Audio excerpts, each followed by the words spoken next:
ಜಗದೀಶ್ ಚೌರಿ ಅಂತ ಹೇಳಿದಾನೆ. ಈಗ ನನ್ಗೆ 2022-21 ಗೊತ್ತು. ಆ ರವಿಡಿ ಚಂದ್ರನ್ ಅವ್ರನ್ನ SP ಎಕ್ಸ್ಪೋಸ್ ಮಾಡ್ದಾಗ ಅವನು ಕೂಡ ಇಲ್ಲೇ ರೂರಲ್ SP ಆಗಿದ್ದ. ಅವನನ್ನ ಎಕ್ಸ್ಪೋಸ್ ಮಾಡಿದ್ರೆ ಇವ್ನು ನಂಗೆ ಧಮಕಿ ಹಾಕಿದ್ದ. ಅದೇ ಲೆಕ್ಕ ಹಾಕಿದ್ರೆ ಒಬ್ಬ ಭ್ರಷ್ಟ IPS ನಾವು ಬಿಡಿ ತಗೊಂಡ್ಬಂದ್ರೆ ಇನ್ನೊಬ್ಬ ರೌಡಿ ನಮ್ಮನ್ ಕೈತಾನೆ ಮುಗಿಸ್ತೀನಿ ಅಂತ. ಎಷ್ಟೋ ಜನ ಈ ತರ ಮುಗಿಸ್ತೀನಿ ಅಂತ ಬೇಜಾನ್ ಜನ ಹಾಕ್ಬಿಟ್ರು, ಯಾರ ಕೈಲೂ ಆಗಿಲ್ಲ. ಬೆಳಗಾವಿ ಮೊನ್ನೆ ಸಾಹುಕಾರತನ ಮಾಡ್ಕೊಂಡಿದ್ದ ಜಾರಕಿಹೊಳಿ ಕೈಲೇ ಆಗಿಲ್ಲ, ಇವನ್ ಕೈಲಾಗತ್ತಾ? ಒಂದೊಂದು ನಿಜ. Law and order should take action on this fellow. ಧಮಕಿ ಆಗ್ತಾನೆ ಅಂತಂದ್ರೆ ಇವನೇನು ಕಳ್ಳಪುರಿ ದಿನ ಬಿಡಿದ್ರೆ ಅವನನ್ನ ಗುಂಡ ಆಕ್ಟಲ್ಲಿ enforce goonda act on this fellow. ಇವನ್ ಮೇಲೆ ಗುಂಡ ಆಕ್ಟ್ ಹಾಕ್ಬೇಕು. ಸಂಬಂಧಪಟ್ಟ DYSP SP ಇವನ್ ಮೇಲೆ ಗುಂಡ ಆಕ್ಟ್ ಹಾಕ್ಬೇಕು. ಆಮೇಲೆ ಈಗ ಯಾವ್ದೋ ಒಂದು ಐ ಥಿಂಕ್ BJPಗೆಲ್ಲ ಗುಡಿಸ್ಕೊಂಡಿದ್ದಾನೆ. Last time Chikkaballapur MP monsoon ಹಾಕಿದಾಗ ಎಣ್ಣೆ ಬಾಟ್ಲಿ ಹಿಡ್ಕೊಂಡು ಇವನ್ನ ದೊಡ್ಡ ಟ್ರೋಲ್ ಆಗಿತ್ತು. BJPಯಿಂದ ಕೈ ಬಿಟ್ಟಿದ್ರು, ಗೊತ್ತಿಲ್ಲ ಮತ್ತೆ ಹೆಂಗ್ ಏನೋ ಸಕ್ಕಣ್ಣ ಅಂತ, ಹಿಂಗೆ ರೋಲ್ ಕಾಲ್ ಅಂತ ನಮ್ಗೆ ಹೇಳ್ತಾನೆ, ನಿಮ್ಗೂ ಹೇಳ್ತಾನೆ. ಅಷ್ಟು ರೋಲ್ ಕಾಲ್ ಅಂತ ನಾವೇ ಅವನ್ನ ಪ್ರಶ್ನೆ ಮಾಡ್ಬೇಕಾಗಿದೆ.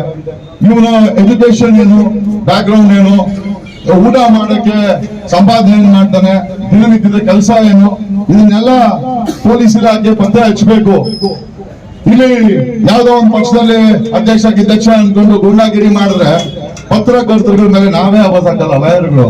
ಇವನ್ ಯಾವ ಅವಕಾಶಕ್ಕೆ ಆಮೇಲೆ ಇಷ್ಟಕ್ಕೂ ಇದನ್ನೆಲ್ಲ ಮಾಡ್ತಾ ಇದ್ರೆ ಸಂಬಂಧಪಟ್ಟಂತ ಪೊಲೀಸ್ ಇಲಾಖೆ ಕ್ರಮ ಜರುಗಿಸ್ಲೇಬೇಕು. ಜರುಗಿಸ್ತೀರಿ, ನಮ್ಗೆ ಗೊತ್ತಿದೆ, ಖಂಡಿತವಾಗಿ ನೀವು ಜರುಗಿಸ್ತೀರಿ. ಯಾಕಂತಂದ್ರೆ ನೀವು ಇದಕ್ಕೆ ವೆಯ್ಟ್ ಮಾಡ್ತಾ ಇದ್ರಿ. ಗುಂಪಲ್ ಬಂದು ಒಂದಷ್ಟು ಗುಂಬಲಿ ಅವ್ರಿಗೆ, ಆಮೇಲೆ ನಾವು ಒಂದು ಮದುವೆ ಮಾಡಲ್ಲ ಅಂತ ನಾವೆಲ್ಲ ಗುಂಪಲ್ ಬಂದು ಗುಂತಾ ಇದೀವಿ. ನೆಕ್ಸ್ಟ್ ಅವನಿಗೆ ಮಾಡ್ಬೇಕಂದ್ರೆ ಕಾನೂನು ರೀತಿ ಮಾಡೋಣ. ನಾವೇನು ಅವನನ್ನ ಏನೋ ಸೆಕೆಂಡ್ ಕ್ಲಾಸ್ ಸಿಟಿಸನ್ ಅಂತ ಏನು ಹೇಳ್ತಾ ಇಲ್ಲ. ಅವನು ಕೂಡ ಸಿಟಿಸನ್ ಇವಾಗ ಗುಣ ಆದ್ರೆ ಏನು ಇನ್ನೇನು ನಮ್ಮಂಗ್ಲಿಗೇನು ಪಳ್ಳೆಗಾರಗಳು ಎಷ್ಟೋ ಜನ ಕನ್ವಿಸ್ಕೊಂಡು ಹೊರಟೋದು. ಇಂಥವ್ರುಗಳಿಗೆಲ್ಲ ಅದು ಎಸ್ಪೆಷಲಿ ಸಮಾಜದ ಧ್ವನಿ ಅಂತಂದ್ರೆ ನಮ್ಮ ಮಾಧ್ಯಮಗಳಿಗೆ ಯಾಕೆ ನಾವು ಒಬ್ಬ DGP ಬಂದ ಕೈಗಟ್ಟಿ ನಿಂತ್ಕೊಂತಾನೆ, ನಾವೇ ಬಿಡಿದಿರುವಂತ ಕ್ಯಾಮ್ರಾ ಅದು ನಮಗೋಸ್ಕರ ಅಲ್ಲ, ಯಾಕಂದ್ರೆ ಜನ ನೋಡ್ತಾರೆ ಅದನ್ನ. ಹಾಗಾಗಿ ನಾವು ಜನಗಳ ಮುಂದೆ ಕಾನೂನಿಗೆ ತಗ್ಗಿ ಬಗ್ಗೆ ನಡಿಬೇಕು ಅನ್ನೋದು. ಈಗ ಆ ಧ್ವನಿಗಳಿಗೆ ಧಮಕಿ ಆಗ್ತಾನೆ ಅಂತಂದ್ರೆ ಇಟ್ಸ್ ಥ್ರೆಟ್ ಫಾರ್ ದ ವ್ಯವಸ್ಥೆ. ಈ ವ್ಯವಸ್ಥೆ 4ನೇ ಅಂಗ ಅಂತ ಹೇಳ್ತಾರೆ ಸಂವಿಧಾನದಲ್ಲಿ, 4ನೇ ಅಂಗ ಅಂತ ಮಾಧ್ಯಮದ ಹೇಳ್ಬೇಕಾದ್ರೆ ಮಾಧ್ಯಮ ಮೈತ್ರಿಗಳಿಗೆ ಧಮಕಿ ಹಾಕಿದ್ರೆ ಇಲ್ಲಿವರೆಗೂ ಬಿಟ್ಟಿರೋದು ಒಂದು ದೊಡ್ಡ ತಪ್ಪು.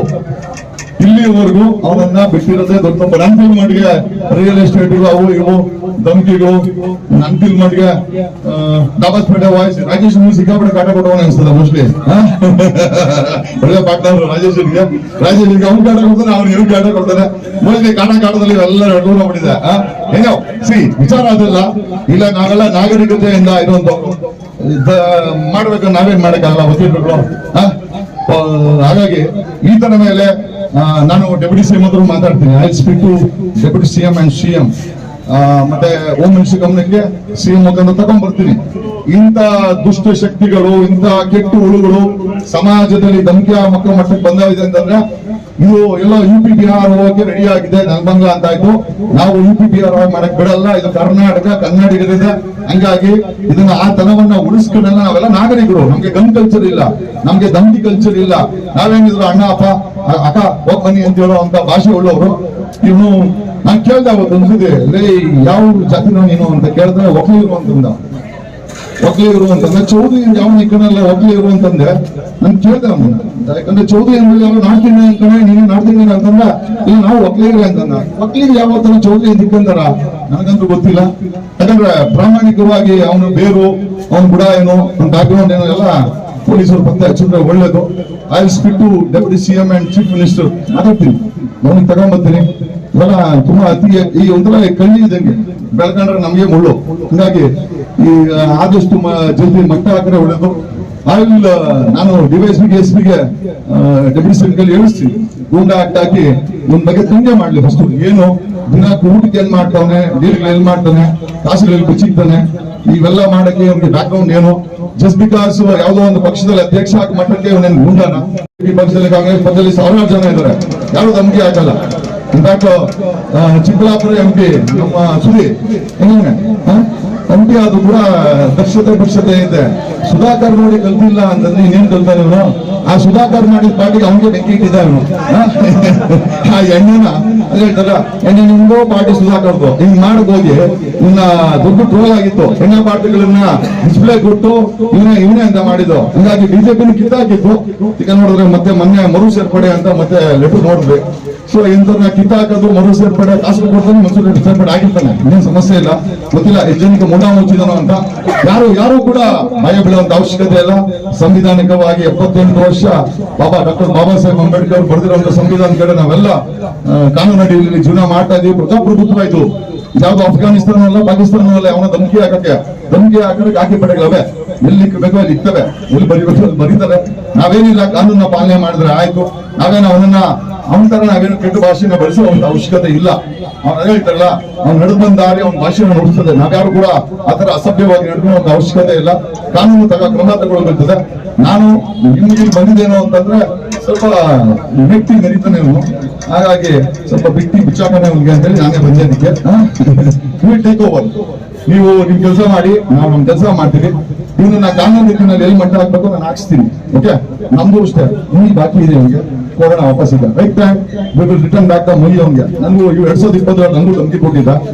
ನಮ್ಗೆ ಅರ್ಥ ಏನು ಅಂತಂದ್ರೆ, ನಾವು ಬೆಂಗಳೂರಿನ ಕಡೆದ ಕೆಂಪೇಗೌಡರು ಹೊಸೂರು ಪಾಳ್ಯಗಾರರು, ನಾವೇ ಪಾಳ್ಯಗಾರರು.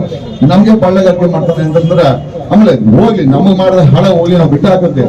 ಯಾವ್ದೊಬ್ಬ ಭ್ರಷ್ಟ IPS ವಿರುದ್ಧವಾಗಿ ನಾವು ಹೋರಾಟ ಮಾಡಿದ್ರೆ ನಮ್ಗೆ ಪಾಳ್ಯಗಾರಿಕೆ ಮಾಡಕ್ ಬಂದ, ನಮ್ ಬಿಟ್ಟಾಕಿ ಇಲ್ಲಿರೋ ಲೋಕಲ್ ಪತ್ರಕರ್ತರಿಗೆ ಒಂದು ಧಮಕಿ ಕೊಡ್ತಾನೆ ಅಂತಂದ್ರೆ ಇವನ್ನ ಬುಡ ಉಳಿಬೇಕಾಗಿದೆ. ಉಳಿಸ್ತೀನಿ ನಾನು.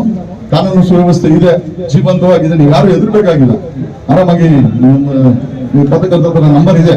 ಆದ್ರೆ ನಾವು ಬಂತು ಅಂತಂದ್ರೆ ನನ್ನೊಂದು ಫೋನ್ ಹಾಕಿ DYSP ಇದ್ದಾರೆ, SP ಇದ್ದಾರೆ, we will take the legal action on this ಅಂತ ಹೇಳ್ತಾ ನನ್ ಕರೆದು ನನ್ನ ಮೇಲೆ ಇಷ್ಟು ನಂಬಿಕೆ ಇಟ್ಟು, ನಮ್ಮ ಜಗದೀಶ್ ಬಂದವ್ರೆ ಅಂತ ಹೇಳಿ ನಂಬಿಕೆ ಇಟ್ಟದಕ್ಕೆ, ನಾನು ಕರೆದಿದ್ದಕ್ಕೆ, ಈ ಪ್ರೊಟೆಸ್ಟ್ ಅಲ್ಲಿ ನಮ್ಮನ್ನು ಕೂಡ ಪಾಲ್ಗೊಳ್ಳೆ ಮಾಡಿದ್ದಕ್ಕೆ, ಇಂಥ ದುಷ್ಟ ಶಕ್ತಿಗಳನ್ನ ಮಟ್ಟ ಹಾಕ್ಲಿಕ್ಕೆ ನಮ್ಮನ್ನು ಕೂಡ ಒಂದ್ ಕೈ ಜೋಡಿಸ್ಕೊಂಡಿದ್ದಕ್ಕೆ ನಿಮ್ಮೆಲ್ಲರಿಗೂ ಧನ್ಯವಾದಗಳನ್ನು ಹೇಳ್ತಾ, ನೀವು ನಮ್ಮ ಈ ಒಂದು ಪ್ರಜಾಪ್ರಭುತ್ವದ 4ನೇ ಅಂಗ, ನೀವು ಹೆದರ್ಬಾರ್ದು. ಮೊದಲನೇದಾಗಿ ಹೆದರ್ಬೇಕು ಹೋಗ್ಬೇಡಿ. ಎರಡನೇ ಧಮಕಿ ಕೊಟ್ರೆ ಎಷ್ಟು ಮ್ಯಾಕ್ಸಿಮಮ್ ಕಂಪ್ಲೇಂಟ್ಸ್ ಆಗುತ್ತೋ ಅವ್ನ ಮೇಲೆ ಹಾಕಿ. ನೀವ್ ಯಾರು ಕೂಡ ಉತ್ತರ ರಿಪ್ಲೈ ಕೊಡಕ್ ಹೋಗ್ಬೇಡಿ. ಅವನೇ ಆಗ್ಲಿ, ಅವ್ನ ಚೇಲಾಗ್ಲಿ ಏನೇ ಮಾಡಿದ್ರು ಕೂಡ ಮ್ಯಾಕ್ಸಿಮಮ್ ಕಂಪ್ಲೇಂಟ್ಸ್ ಅವನ ಮೇಲೆ ಲಾಡ್ಜ್ ಮಾಡ್ತಾ ಹೋಗಿ ಅವನನ್ನ ಎಲ್ಲೂ ತಲುಪಿಸ್ಬೇಕು ನಾವು ತಲುಪಿಸ್ತೀವಿ. ಕಾನೂನಲ್ಲಿ ಅವಕಾಶ ಇದೆ ಅಂತ ಹೇಳ್ತಾ ನಿಮ್ಮೆಲ್ಲರಿಗೂ ಧನ್ಯವಾದಗಳು ಹೇಳ್ತೀವಿ. ನನ್ನ ಮಾತುಗಳನ್ನು ಮುಗಿಸ್ತೀನಿ. Thank you.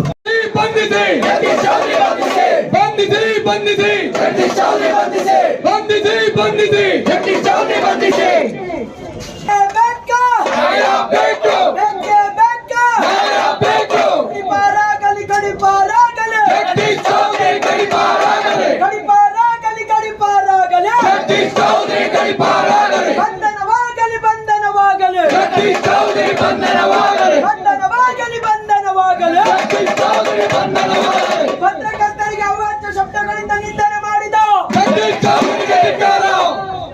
ಪತ್ರಕರ್ತರಿಗೆ ನಿಂದನೆ ಮಾಡಿದ